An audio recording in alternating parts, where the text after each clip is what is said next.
అంబేద్కర్ కోనసీమ జిల్లా రావులపాలెంలో ఫ్లెక్సీ వివాదం తలెత్తింది. జనసేన పార్టీ జెండా స్తూపం ఆవిష్కరణ సందర్భంగా ఏర్పాటు చేసిన పార్టీ నేతల ఫ్లెక్సీలను ఒక వ్యక్తి కత్తులతో చించివేసి వీరంగం సృష్టించారు.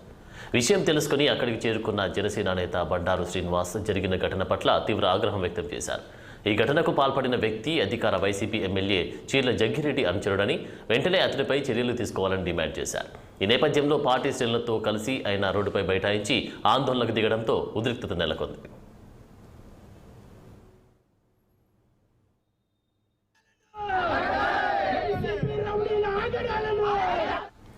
అంబేద్కర్ కోనసీమ జిల్లా రావులపాలెంలో ఫ్లెక్సీ వివాదం తలెత్తింది.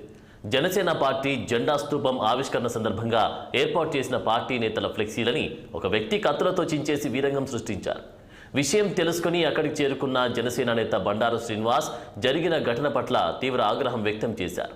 ఈ ఘటనకు పాల్పడిన వ్యక్తి అధికార వైసీపీ ఎమ్మెల్యే చీర్ల జగ్గిరెడ్డి అనుచరుడని వెంటనే అతడిపై చర్యలు తీసుకోవాలని డిమాండ్ చేశారు. ఈ నేపథ్యంలో పార్టీ శ్రేణులతో కలిసి ఆయన రోడ్డుపై బైఠాయించి ఆందోళనకు దిగడంతో ఉద్రిక్తత నెలకొంది.